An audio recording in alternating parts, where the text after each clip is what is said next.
Chapter 8 People.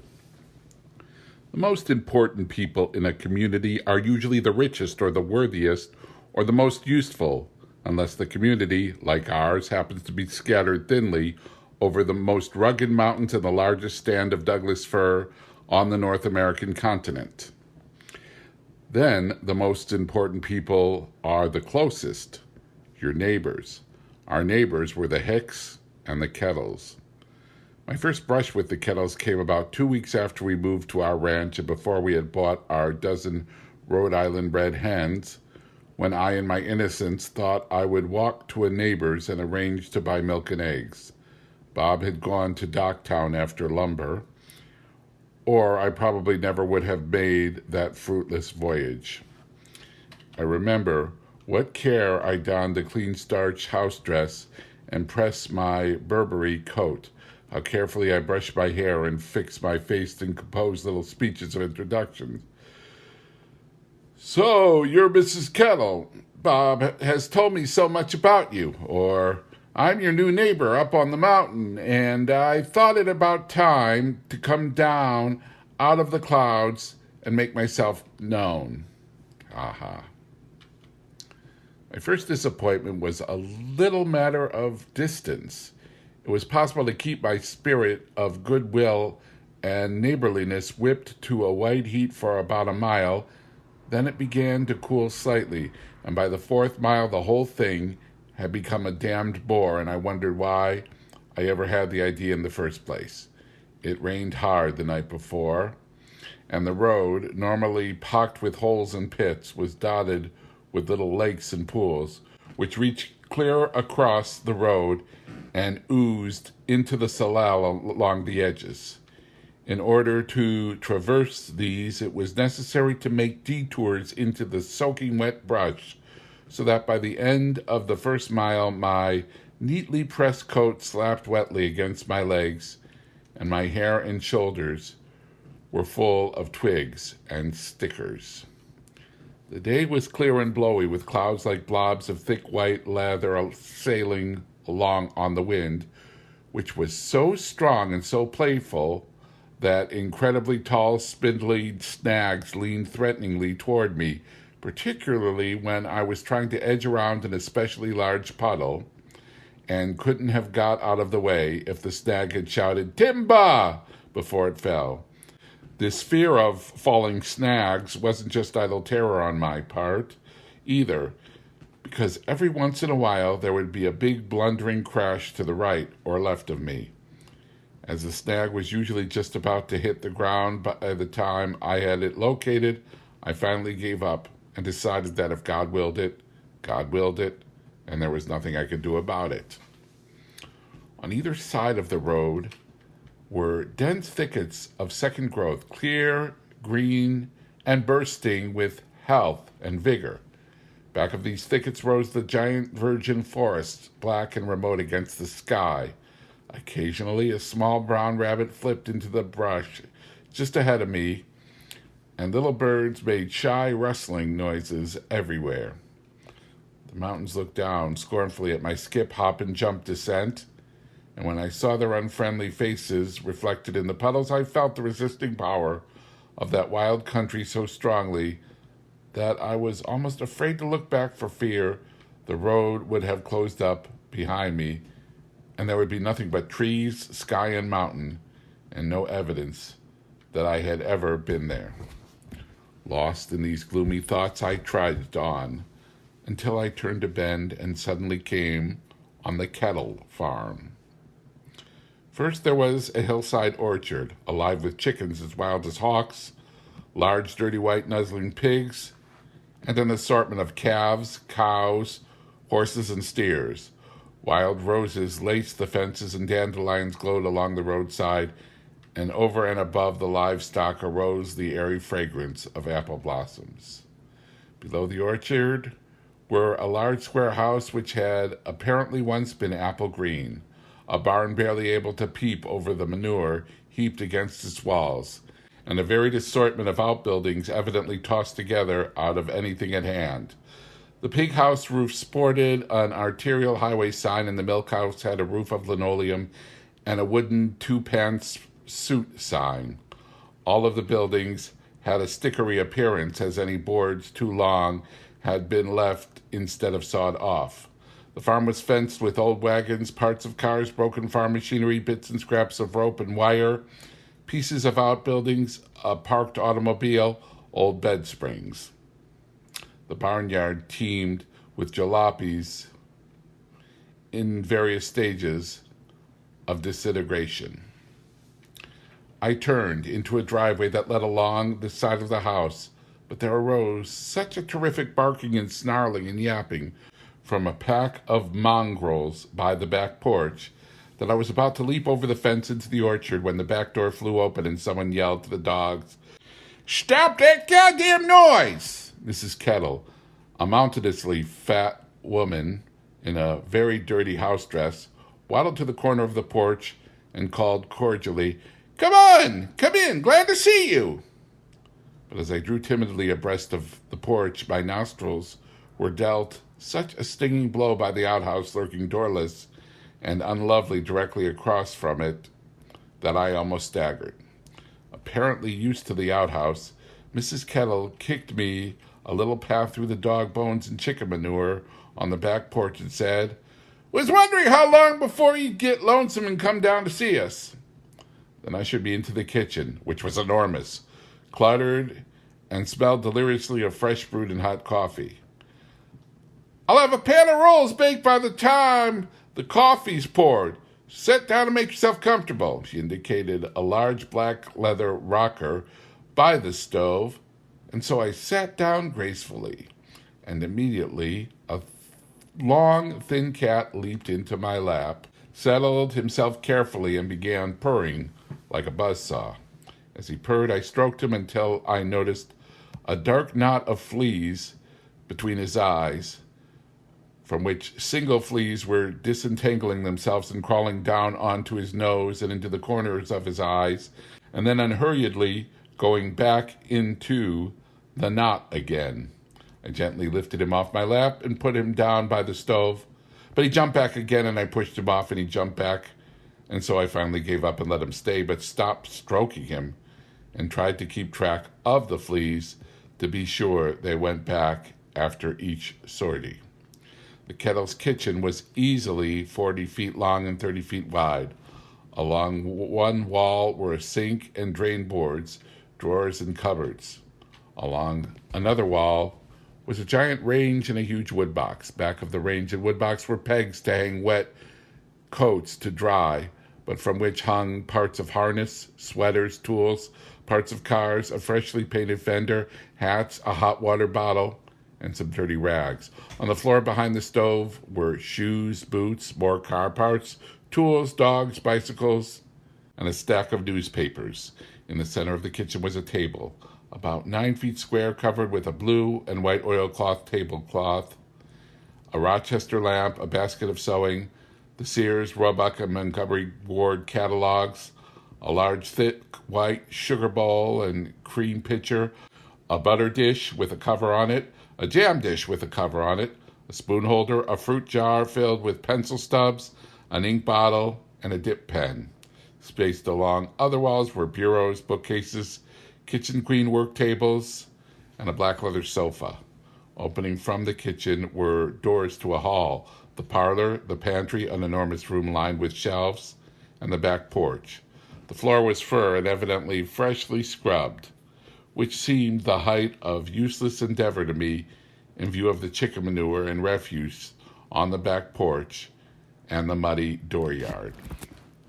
While I was getting my bearings and keeping track of the fleas, Mrs. Kettle waddled between the pantry and table, setting out thick white cups and saucers and plates. Mrs. Kettle had pretty light brown hair, only faintly streaked with gray and skinned back into a tight knot. Clear blue eyes, a creamy skin which flushed exquisitely with the heat, a straight, delicate nose, fine, even white teeth, and a small, rounded chin. From this dainty, pretty head cascaded a series of busts and stomachs, which made her look like a cookie jar shaped like a woman. Her whole front was dirty and spotted, and she wiped her hands continually on one or the other of her stomachs. She had also a disconcerting habit of reaching up under her dress and adjusting something in the vicinity of her navel, and of reaching down the front of her dress and adjusting her large breasts. These adjustments were not, I learned later, confined to either the privacy of the house or a female gathering. They were made anywhere, any time. I itch, so I scratch. So what? Was Mrs. Kettle's motto. But never in my life have I tasted anything to compare with the cinnamon rolls which she took out of the oven and served freshly frosted with powdered sugar. They were so tender and delicate I had to bring myself up with a jerk to keep from eating a dozen. The coffee was so strong it snarled as it lurched out of the pot, and I girded up my loins for the first swallow, and was amazed to find that when mixed with plenty of thick cream it was palatable. True, it bore only the faintest resemblance to coffee as I made it, but still it had a flavor that was good when I got my throat muscles loosened up again. As we ate our rolls and drank our coffee, Mrs. Kettle told me that she and Pa had 15 children, the youngest of whom was then 10. 7 of these children lived at home. The other 8 were married and scattered in and around the mountains. Mrs. Kettle began most of her sentences with, Jesus Christ, and had a stock disposal for everything of which she did not approve, or any nicety of life which she did not possess. Ah, she's so high and mighty with her electricity, Mrs. Kettle sneered. She don't bother me none. I just told her to take her old vacuum cleaner and stuff it. Only Mrs. Kettle described in exact detail how this feat was to be accomplished. As Mrs. Kettle talked, telling me of her family and children, she referred frequently to someone called, quote, Tits, end quote. Tits' baby, Tits' husband, Tits' farm, Tits' fancy work. They were important to Mrs. Kettle, and I was glad, therefore, when a car drove up and Tits herself appeared. She was a full-breasted young woman, and, even though Mrs. Kettle had already explained that the name Tits was short for sister, I found it impossible to hear the name without flinching. Tits was a Kettle daughter, and she had a 6-month-old son, whose name I never learned, as she had referred to him always as, quote, you little bugger, end quote. Tits fed this baby pickles, beer, sow belly, and cabbage, and the baby ungratefully retaliated with, quote, fits, end quotes. He had 6 fits yesterday, Tits told her mother, as she fed the baby hot cinnamon roll dipped in coffee. Then there were Elwyn Kettle, a lank-haired mechanical genius who never seemed to go to school, although he was only 15, but spent all of his time taking apart and putting together terrible old cars, and Pa Kettle, whom Bob aptly described as, quote, lazy, lisping, son of a biff. The other Kettles were shiftless, ignorant, and non-progressive, but not important. On that first visit, Mrs. Kettle told me that she had been born in Estonia and had lived there on a farm until she was 14. Then she had accompanied her mother and father and 16 brothers and sisters to the United States and, somewhere en route to the Pacific coast, had been unfortunate enough to encounter and marry Pa. Immediately thereafter, she began having the 15 children, who were all born from 10 to 14 months apart, and all delivered by Pa. Mrs. Kettle was plunging into a detailed recital of the conception and birth of each, when I hurriedly interrupted and asked about the milk and eggs. She was shocked. Sell milk? They had never even considered it.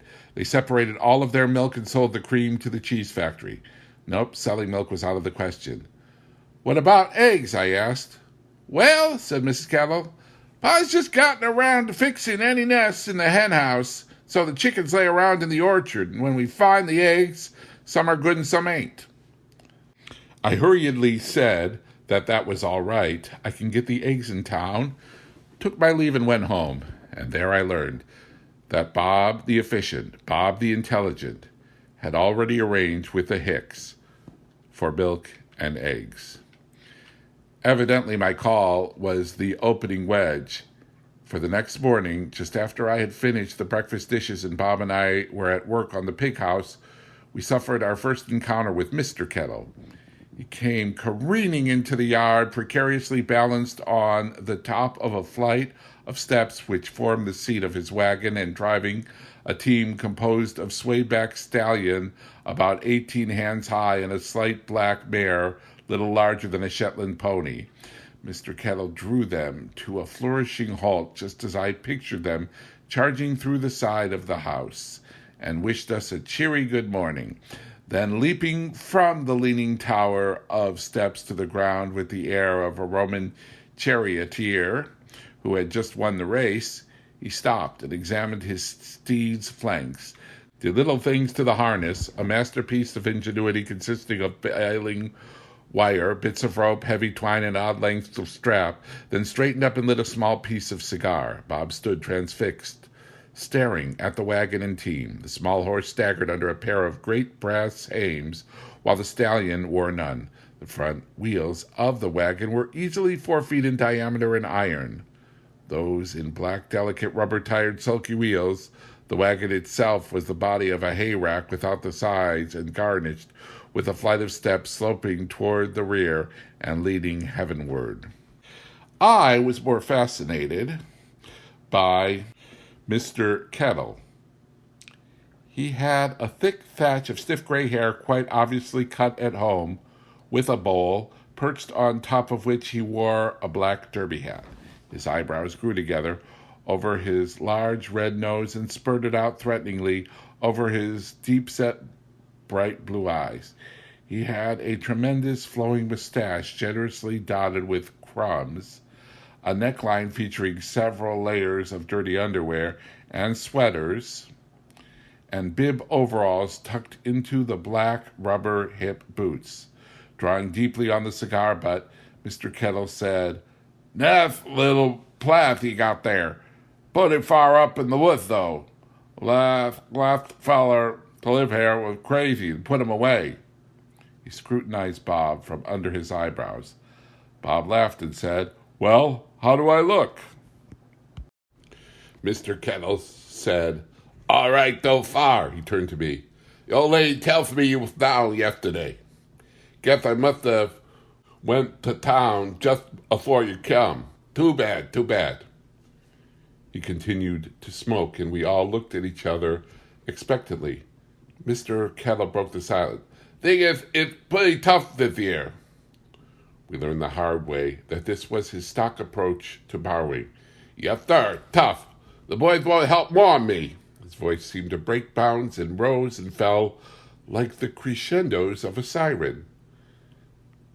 "And we can't do it all alone. I got 2 thick cows, and we wonder if you folks will give us a hand, because the boys are working in the camps in the woods logging.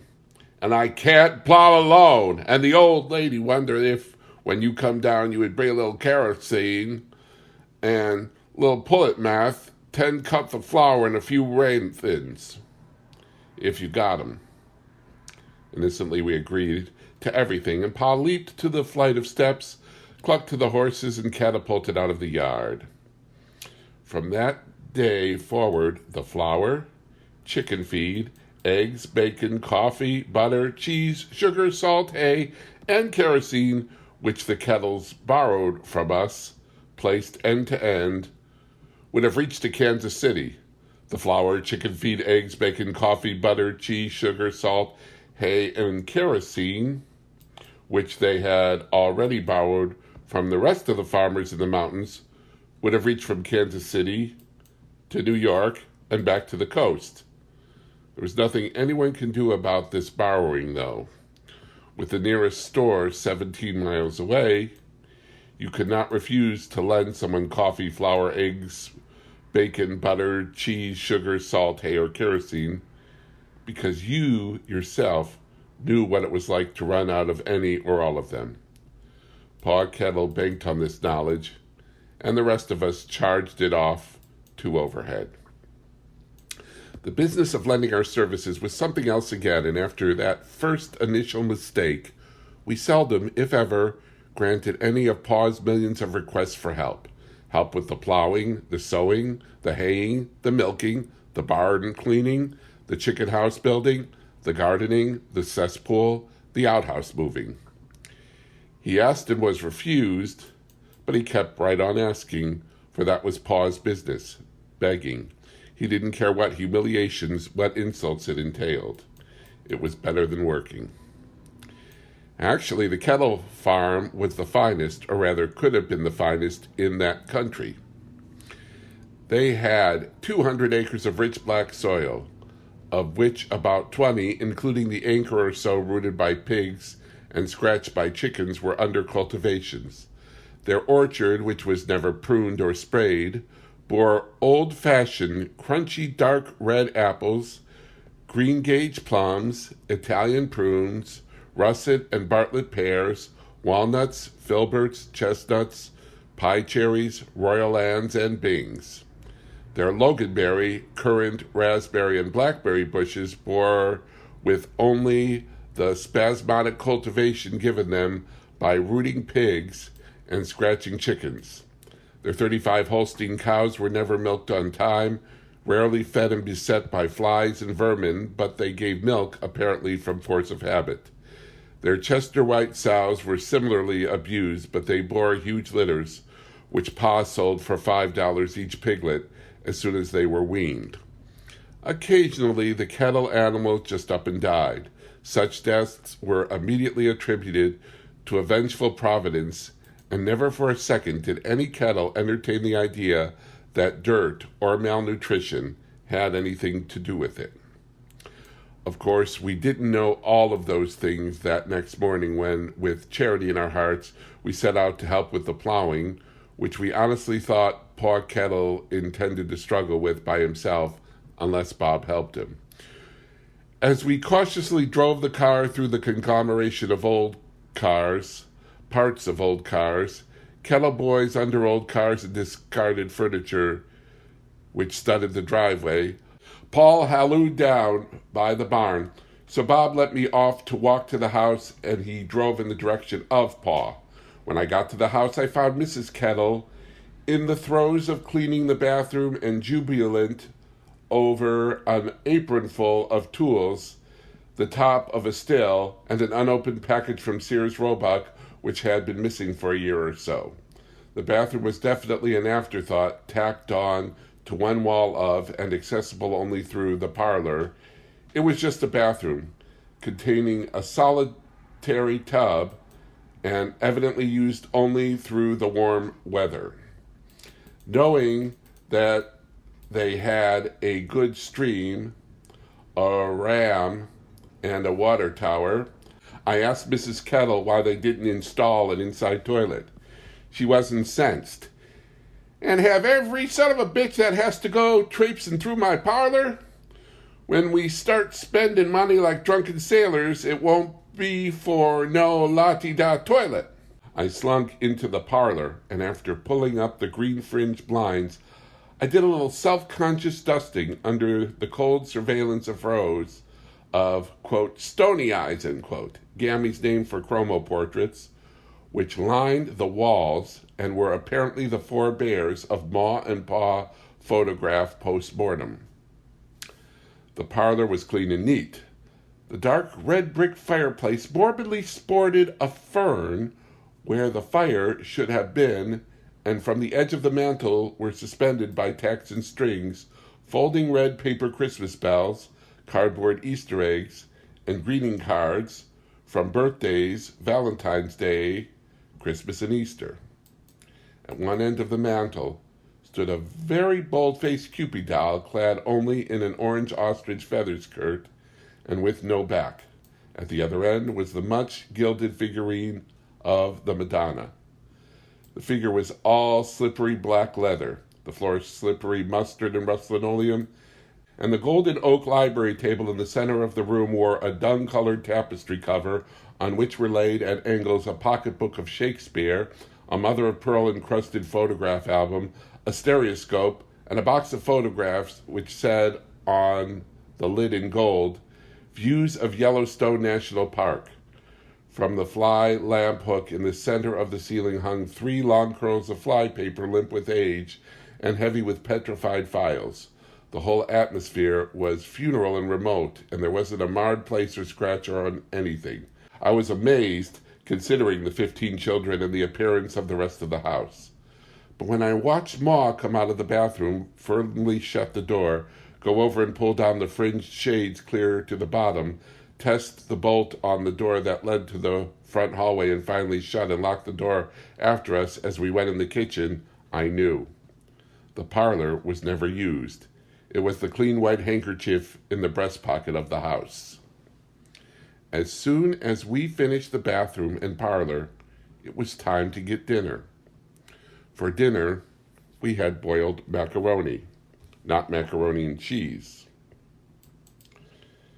Just plain boiled macaroni without even salt, boiled potatoes, baked beans and pickles, washed down with large white cups of the inky black coffee which had been sulking in the back of the stove since breakfast. The men gulped their food and hurried back to the plowing. Bob seemed a little grim. Ma and I lingered over the coffee, the lunch dishes, and her complaints that her own sisters had to see her just a few hours before Georgie, Bertha, Alwyn, Joe, John, or Charles were born, and didn't even know that she was, quote, that way, end quote. This did not surprise me a great deal, as she looked as though she might be going to give birth to an elephant any moment. About 3 o'clock, Bob appeared, and we left rather suddenly, and Bob told me through clenched teeth that he had to stop every 5 or 10 minutes to mend the harness or to scoop Pa out of the shade of a tree, bush, fence post, even the horses where he was resting. He was further irritated by young Elwyn, a strapping hulk, who crawled out from under his car now and again to shout criticisms of the plowing. Before this wound had time to heal, the cattle cows started crashing through our fences and eating our fruit trees and gardens. Beset by flies and long-standing hunger, they became a constant menace, particularly as the kettles were experimenting with a small, scraggly garden and decided that the quick way to protect it was to mend their own barbed wire border fence and keep their stock entirely off their property and free to plunder and pillage the entire countryside. After the cows had broken in for about the 10th time, Bob took them home and stormed into the cattle yard, demanding some immediate action. The dignity and force of his entrance were somewhat impaired by the fact that he came abreast of the back porch. He found himself face to face with Mrs. Kettle, who was comfortably seated in the doorless outhouse, reading the Sears Roebuck catalog, and instead of hurriedly retiring in confusion, she remained where she was but took active part in the ensuing conversation. Bob, very embarrassed, turned his back but continued to state his case. I don't want to quarrel with my neighbors, and I know you old people have a hard time keeping up your fences, but by God, if your cows don't stay off our place, I'll take the car and chase them so damn far into the hills they'll never come home. Ma said, Why don't you save gas and shoot the bastards? Pa appeared just then from the cellar, where he had no doubt been resting in the shade of the canned fruit, and launched his, The boy won't help me, and the old lady. I can't do it all. We fixes the fence, and the bugger get out anyways. But if you come down and give us a day or two on the fence, maybe we can keep them in, plea. But Ma interrupted. It's a goddamn bull, Pa. He's did this every summer. Bob, he's at every garden in the valley, and he's broke out of every fence. He's got to be shut up. Pa moved up to lean in the outhouse doorway and said, Now, Ma, it ain't the bull, it's the fleet. Perhaps, Bob, if you can give us a hand with the manure, a day or though, we can get rid of the fleet. Bob recognized defeat when he saw it, and anyway, you can't be either threatening or forceful with your back to the audience. So he came home and grimly added a strand of barbed wire to our rail fences and mended the rustic gate. The cows continued to come, and as summer progressed, the flies got worse.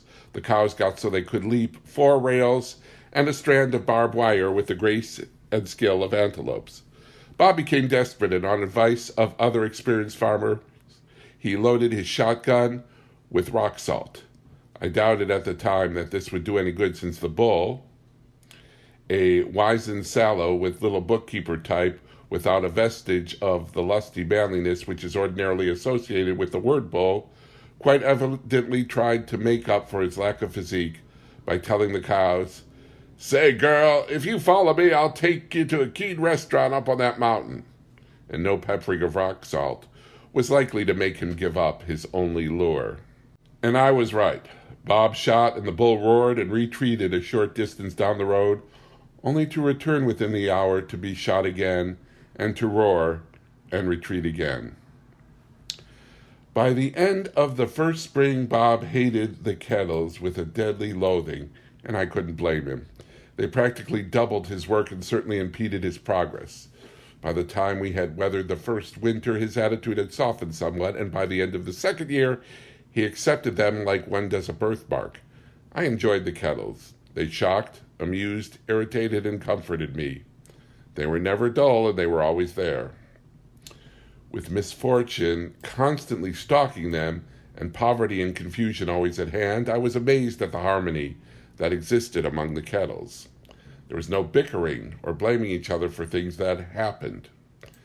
There was no need to, for the fault didn't lie with them, they figured. Taking great draughts of coffee, Mrs. Kettle told me again and again where the fault lay. "It's them crooks in Washington," she said vehemently. "All the time being bribed and buying themselves big cars with our money." To Mrs. Kettle, there was but one government, and that was in Washington, D.C. She had no knowledge of any country, city, or state governments. The whole damn shebang was in Washington. And Washington, to her, was a place where everyone was in full evening dress 24 hours a day attending balls and dinners, which seethed with spies, crooks, liquor, loose women, Strauss waltzes, and bribes. Politics were the kettles out. When the manure in the barn was piled so high, Pa couldn't get in to milk the cows, or Tits Mervyn had given her a black eye, or there was no chicken feed or money to buy any, Mrs. Kettle would say, just look what the crooks in Washington has did. They put the new fancy laws on tie payments so Pa can't get a manure spreader. They give Mervyn his Indian money so he gets drunk and hits tits. They're paying the farmers not to raise chicken feed, and the price is so high I can't get the money to buy it. If you want to know what I think," she would take another strengthening gulp of the coffee, and then glaring at Pa, Elwyn, Tits, and me would conclude, "I think them politicians could take their crooked laws and their crooked bribes and stop 'em." They would all nod wisely. The blame had been put squarely where it belonged, and nobody on the Kettle farm had to go sneaking around feeling guilty. The Hicks, our other neighbors, lived 5 miles down the road in the opposite direction from the Kettles. They had a neat white house, a neat white barn, a neat white chicken house, pig pen, and brooder house, all surrounded by a neat white picket fence. At the side of the house was an orchard with all of the tree trunks painted white. But aside from these trees, there was not a shrub or tree to interfere with the stern discipline the Hicks maintained over their farms. It made me feel that one pine needle carelessly tracked in by me would create a panic. Mrs. Hicks, stiffly starched and immaculate from the moment she arose until she went to bed, looked like she had been left in the washing machine too long, and wore dippy waves low on her forehead and plenty of, quote, rouge, unquote, scrubbed into her cheeks. Mr. Hicks, a large ruddy dullard, walked gingerly through life, being very careful not to get dirt on anything or in any way to irritate Mrs. Hicks, whom he regarded as a cross between Mary Magdalene and the county agent. When we first moved to the ranch, we were invited to the Hicks to dinner and to an entertainment at the schoolhouse. For dinner, we had a huge standing rib roast, boiled potatoes, boiled string beans, boiled corn, boiled peas and carrots, boiled turnips and spinach. Mrs. Hicks also served at the same time as the meat and vegetables, cheese, pickles, preserves, jam, jelly, homemade bread, head cheese, fried clams, cake, gingerbread, pie, and tea. This was supper. Dinner had been at 11 in the morning. Mrs. Hicks, a slender creature, ate more than any 10 loggers, but as soon as she took her third helping, she would remark sadly, "Nothing sets good with me. Nothing. Everything I've ate tonight will talk back to me tomorrow." After Mrs. Hicks and I washed the supper dishes, we retired to the tiny living room to sit in a self-conscious circle on the golden oak chairs around the golden oak table and the Rochester lamp, while Mr. Hicks fumbled fruitlessly with the radio and Mrs. Hicks firmly snipped off between her teeth any loose threads of conversation. Occasionally she would glance sharply at Mr. Hicks, and I felt that one false move and she would take him by the collar and put him outside.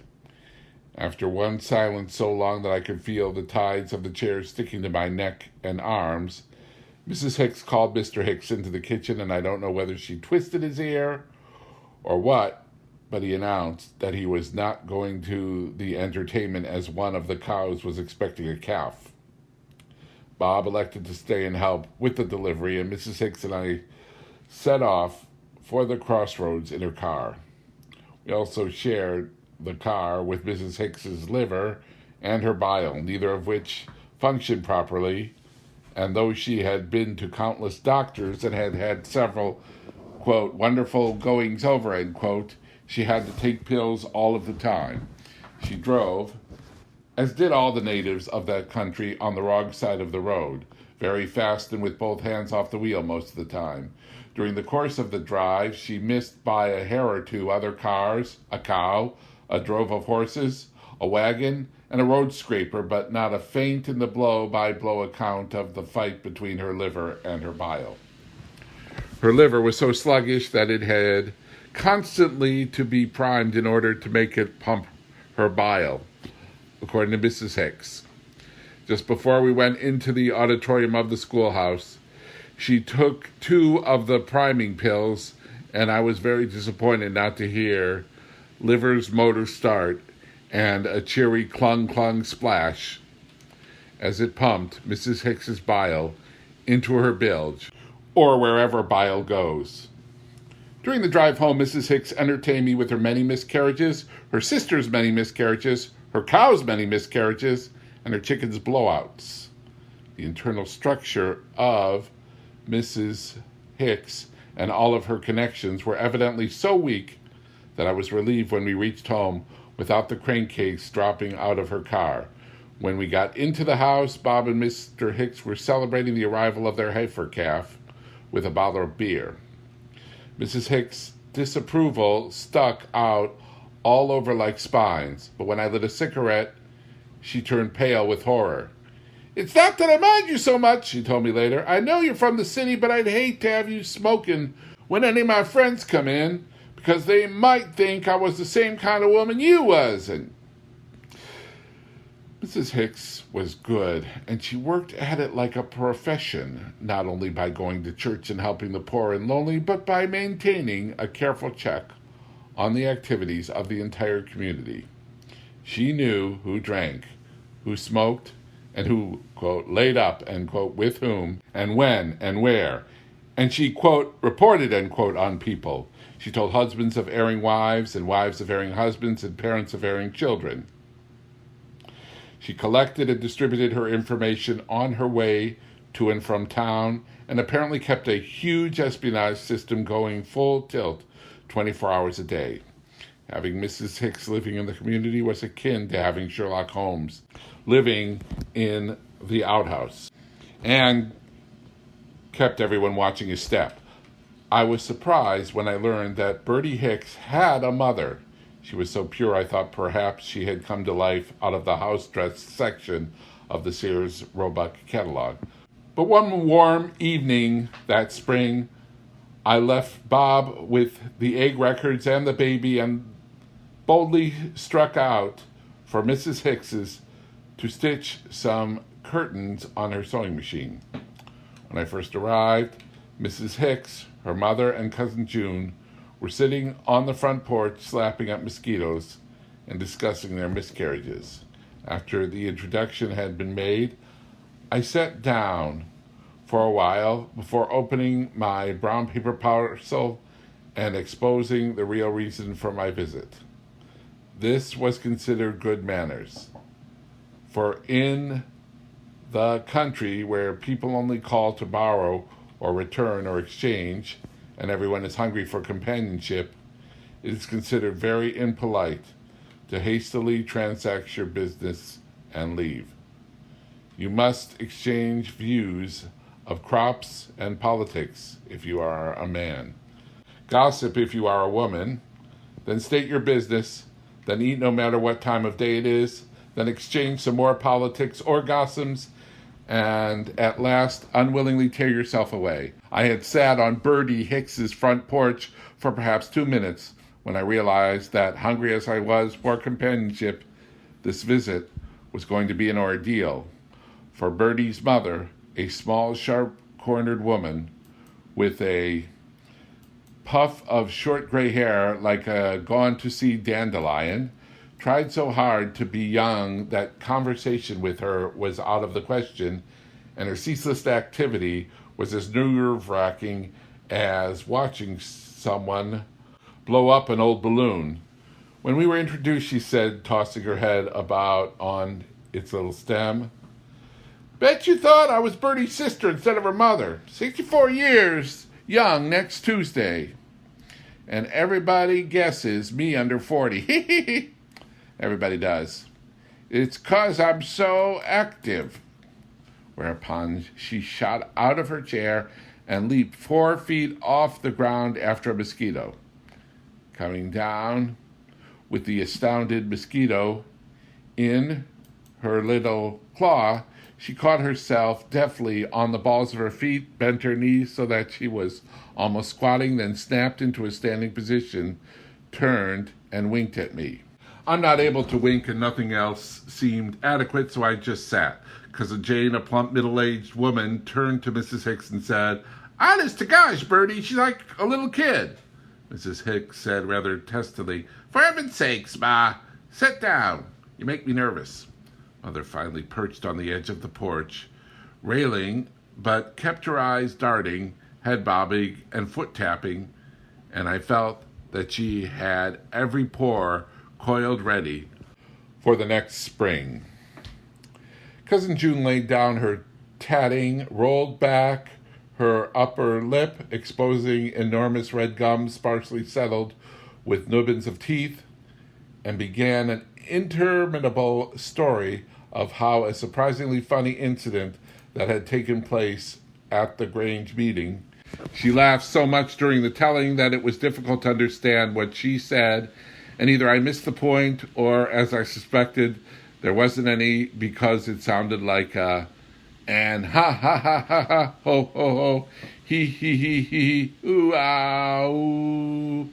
Well, anybody, this fella say to me, ho ho ho, ho ho, he, ha ha ha ha ha ha, ooh wow. I thought I'd die. He, ha ha ha ha ha ha ha. It's about time you got here. Ha ha ha ha ha ha ha ha. Ho ho ho ho. Mother and Bertie were wiping their eyes and urging her to go on, and I felt as left out as though they had all suddenly begun to speak Portuguese. In desperation, I began unwrapping my package, but this also proved embarrassing, as they stopped dead in the middle of a neigh, thinking I had brought Bertie a present. Mumbling apologies, I slunk in to sew my seams, but apparently their disappointment was short-lived, for above the whirring of the machine, I can hear hey, hey, hey, hey, hey, hey, ha, ha, ha, ha, ha. This fellow says, "Go on, June. What did he say? Ha, ha, ha, ha. Well, ha, ha, ha, ha, ha, ha, ha, ho, ho, ho, ho, ho, ho, ho." And the thuds of Mother leaping about after mosquitoes and being young. When I finished my curtains, Mrs. Hicks served coffee and heavily fresh donuts, and, out of kindness and to explain my stolid dullness, said to Mother and Cousin June, "She reads." Mother, in the act of hurling herself at the stove to get the coffee pot, stopped so quickly she almost went headfirst into the oven. "Well," she said, "so you're the one. Bertie's told me all about you, and I'm saving my old newspapers for you." I started to say, "Oh, I can't read that well," but Mr. Hicks came in then, and Mother leaped to his shoulders, pick-a-back fashion, which evidently delighted him, for his heavy face glowed, and he said, "You look younger than Bertie, Ma. Might be your daughter." I glanced at Bertie, and we felt together that it made no difference how young Mother looked. For our money, she had lived much too long. I meant to leave before it got dark, and so didn't bring my flashlight. But the moon was high, and the pale green moonlight proved adequate if I discounted stepping high over shadows and coming down with a spine-jarring thump into chuckles. At the top of the second hill, a large black bear lumbered slowly across the road just in front of me. He seemed such a pleasant change from Mother and Cousin June that I forgot to be frightened. The next morning, Mrs. Kettle, clad for some mysterious reason in a woolen stocking cap and an old mackintosh, although the day was warm and bright, lumbered up to borrow some sugar. I asked if she knew Mother. She said, "God almighty, yes." Hops around like she was itchy, yelling, "Don't I look young? Took me for Bertie's sister, didn't you?" Mrs. Kettle's 2 huge breasts and 2 huge stomachs plopped and quivered as she imitated the twittering Mother. "Always talking about how delicate she is. Too little to have more than one kid. Miscarried 8 times, she says. Consider the way she jumps around. It's a wonder that ain't all she dropped. Acts like a goddamn flea and looks like a goddamn fool." For that, I quickly got the sugar and tossed in a package of raisins. When it came time to plant the field crops, the potatoes, the mangos, the rutabagas, and kale, that second spring, Bob and I decided that rather than work in these plantings between my regular chores, we would hire someone to get this work done all at once, and incidentally, right. We inquired of the Hicks first about available odd jobbers, but they were rather superior about the whole thing and insinuated, and rightly so, that were I more competent, Bob wouldn't have to hire help. That Mr. Hicks never had hired anyone in all the 20 years he had had the ranch, that they really wouldn't know whom to suggest. So we tried the Kettles. They, of course, had hired labor. They often took the cream check to pay a man to gather the eggs and haul in feed, which necessitated selling the eggs to buy feed for the cows so they would produce cream to sell, to pay the man to gather the eggs. This left no money for chicken feed. So they would borrow from as much as they dared, and when they didn't dare anymore, they would let the hired man go. Lacking 2 weeks of his full pay, the chickens would go back to roosting on the front porch and laying in the orchard. The cows would be fed egg mash, and the pigs would get the rest of the scratch. The Kettles recommended Peter Moses, a little, old, apple-cheeked man who, quote, odd-jobbed, end quote, and claimed to be the most patriotic man in the, quote, United States of America, end quote. "Look at them goddamn mountains. Look at them goddamn trees. Look at them goddamn birds. Look at that goddamn water. Every son of a bitchin' thing in this whole goddamn country is Bertie," he told me with tears in his eyes. Just before he came to work for us, Peter Moses had a job working on the country road. The men were blasting out some stumps so a curve could be eliminated, and it was Peter's job to stand with the red flag and stop the cars before the blast. The mail truck came along and Peter waved it through. Go on, goddammit, go on, he yelled, and the mailman drove on, and just missed the blast which sent 2 rocks through his windshield and laid a slab of bark on the top of his car. He got out of the truck and walked back. Hey, Peter, did you tell me to go through? Sure did. Why, you damn fool, said the mailman. A blast went off almost under the truck, and rocks broke my windshield. Why didn't you hold me back? Can't do her, said Peter. The U.S. mail must go through. Mrs. Kettle told us how Peter had appointed himself the official smoker out of draft dodgers during World War I. Mrs. Kettle said naively, there were some Germans lived on a ranch up here in the mountains, and they had 2 boys that should have went to war. They was hiding in the hayloft, and Peter Moses heard about it. And he went up there and seen where they was and reported them to the government men who had come out to get my boys to enlist. Peter Moses swore that the Kettle boys were so anxious to enlist that they were down in the basement hiding behind the canned fruit when the government men came. The Maddocks had one of the most prosperous farms in that country, 600 acres of peat, drained and under cultivation, a herd of 86 Guernsey cows, a prize bull, pigs, rabbits, chickens, bees, ducks, turkeys, lambs, fruit, berries, nuts, a brick house, new modern bars, and outbuildings, their own water and light system, and a wonderful garden had the Maddocks. They had also 5 sons who had graduated from the State Agricultural College, and Mr. Maddock herself was said to be a college graduate. We drove past their beautiful ranch on our way to and from town, and one day there was a sign on the mailbox, quote, honey for sale, end quote. I persuaded Bob to stop. We drove through the gateway and up a long gravel drive which swept around the house and circled the barnyard. We stopped by the milk house, and a large, hardy man in clean blue and white striped overalls came out, introduced himself as Mr. Maddock, and invited us to go over the farm.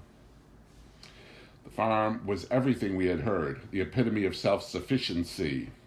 The cows gave milk to the chickens gave manure to the fruit trees fed the bees pollinized the fruit trees, and on, in a beautiful cycle of everything doing its share.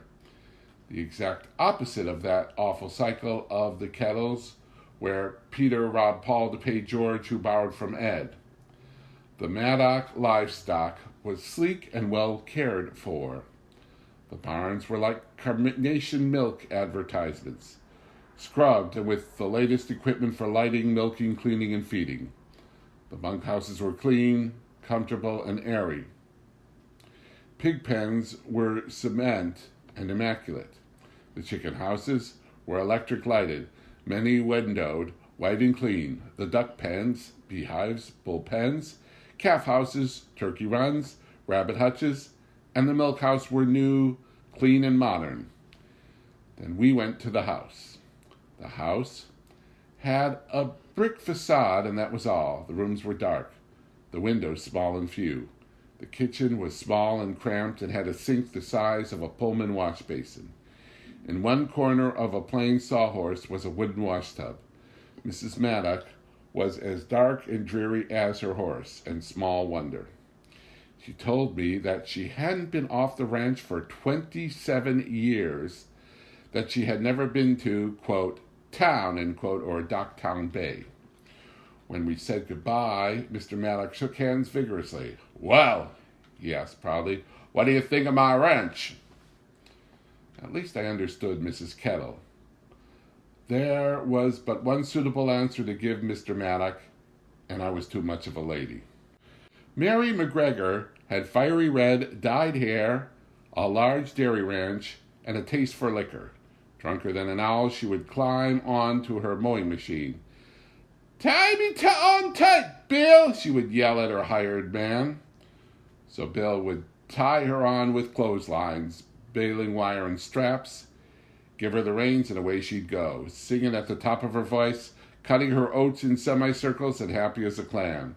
She plowed, disked, harrowed, planted, cultivated, and mowed, tied to the seat of the machine, and hilariously drunk. A smashing witticism of the farmer's was, "You should take a run down the valley and watch Mary sowing her wild oats." Bertie Hicks pulled down her mouth and swelled her thin nostrils when she mentioned Mary's name. "She's a bad woman," said Mrs. Hicks. "And we never invite her to our basket socials." I asked Mrs. Kettle about her. She said, "She's kind of hard, but she's good-hearted. There ain't a man in this country but what has borrowed money from Mary, and most of them has never paid it back. The women don't like her, though, and all because one time her old man was lying up with the hired girl. She caught him and run a pitchfork into her old man's behind so deep they had to have the doctor come out and cut it out. She said that would teach him, and it did, because he got lockjaw and died from where the pitchfork stuck him. Mary felt real bad, but she said she'd do it again if conditions was the same." Mary sold cream to the cheese factory. One morning she found a skunk drowned in a 10-gallon can of cream. She lifted the skunk out by the tail, and with her other hand she carefully squeezed the cream from his fur. "Just between us skunks, cream is cream," she said as she threw the carcass into the barnyard. She sold the cream and vowed she'd never tell a soul, but Bill, the hired man, told everyone, especially people he saw coming out of the cheese factory with a 5-pound round of cheese. Our first spring on the ranch, we didn't have any callers because no one knew we were up there, and anyway, at the time we didn't have anything to borrow or rather lend, nor were we experienced enough to be sought out for advice. Those are the reasons for calling. The time for calling is between 4 in the morning and 7 in the evening, and the season is springtime. Summer is too hot, too busy. Fall is for harvesting. Winter is too wet and rainy. Spring is the time for building, planting, plowing, reproducing, and the logical time for calling and borrowing. No one told me this. I learned by bitter experience. I remember well how the night before I had been awakened by a taut stillness which presages mountain rain. I lay there in the thick dark, at once alert and unreasonably teetering on the edge of terror. No sound, no movement anywhere. Curtains poised in the middle of a sway, half in and half out the window. Shades gone limp. A trailer of my climbing rose clutching the window sill to keep from twitching. Breezes on tiptoe. Trees reaching. Trees bent listening. Everything in the mountains playing statue. Then the signal. Tap, tap. Tap, tap, tap. Tap, tap, tap, tap, tap, tap, tap. A great soft sigh spread through the orchard, across the burn, over the mountains, everywhere. A frog croaked. The curtains bellied, a shade rattled. An owl apologetically, and the rain settled down to a steady hum. I got up the next morning to a dreary world of bone-chilling air, wet, kindling, sulky stove, and a huddled, miserable landscape. It was spring's way of warning us not to take her for granted. It took me from 4 o'clock until 7:30 to care for my chicks, get stove awake, and breakfast cooking. Each time I went indoors, I was soaked to the skin by the rain, which was soft, feathery, and scented, but as penetrating as a fire hose. After using up 3 sets of outside garments, in chilly desperation, I put on my flannel pajamas, woolly slippers, and bathrobe until after breakfast. What luxury to be shuffling around in my nightclothes, getting breakfast after all those months of being in full swing by 4:15 a.m., with breakfast very much to the point interval at 5 or 5:30. When Bob came in, he acted a little as if he had surprised me, buttering the toast stark naked. I patiently explained the reason for my attire and was defiantly pouring the coffee when a car drove into the yard. Dear God, not callers at 7:30. And on this of all mornings, I prayed, but it was. A West Side dairy rancher and his sharp-eyed wife, Mr. and Mrs. Wiggins. Mr. Wiggins wanted some advice on fattening fryers, and she wanted to look me over. It was very natural on her part. She had probably heard from Bertie Hicks that I smoked and read books and was a terrible manager. But she didn't have to sit on a straight chair in the draughtiest corner of the kitchen with her skirts pulled around her, as though she were waiting for her husband in the reception room of a bad house. I implored Bob with every known signal not to leave me alone with this one-man board of investigation, but Bob went native the minute he saw another rancher and became a big, spitting, bossy man, and I was jerked from my pleasant position of wife and equal and tossed down into that dull group known as womenfolk. So, of course, Mrs. Wiggins and I were left alone. I tried to sidle into the bedroom and slip on a house dress and whisk everything to rights before the baby awoke. But the puppy chose that moment to be sick, and instead of throwing up in one place, he became hysterical and ran around and around the kitchen, belching forth at intervals and mostly in the vicinity of sharp-eyed Mrs. Wiggins. She pulled her feet up to the top rung of her chair and said, "I never liked dogs." I could see her point all right, but it didn't improve the situation any, especially as Sport, our large Chesapeake retriever, managed to squeeze past me when I opened the back door to put the mop bucket out and bounded in to lay first one and the other large, muddy paw on Mrs. Wiggins' starched lap. She screamed as though he had amputated her leg at the hip, which of course waked the baby. I retrieved Sport and wedged him firmly in behind the stove. We exchanged reproachful looks. I wiped up his many, many dirty tracks, sponged off Mrs. Wiggins, and picked up small ends. As I bathed the baby, Mrs. Wiggins handed me flat knife-edged statements, as though she were dealing cards, on how by 7 o'clock that morning she had fed and cared for her chicken, milked 5 cows, strained and separated the milk, cleaned out the milk house, cooked the breakfast, set the bread, folded down the ironing, and baked a cake. It took all of the self-control I had to keep from screaming, "So what?" Mrs. Wiggins, no doubt, had quite a juicy morsel for the next basket social, but I learned my lesson from that day forward. I was ready for Eleanor Roosevelt at 4 to 7 in the morning.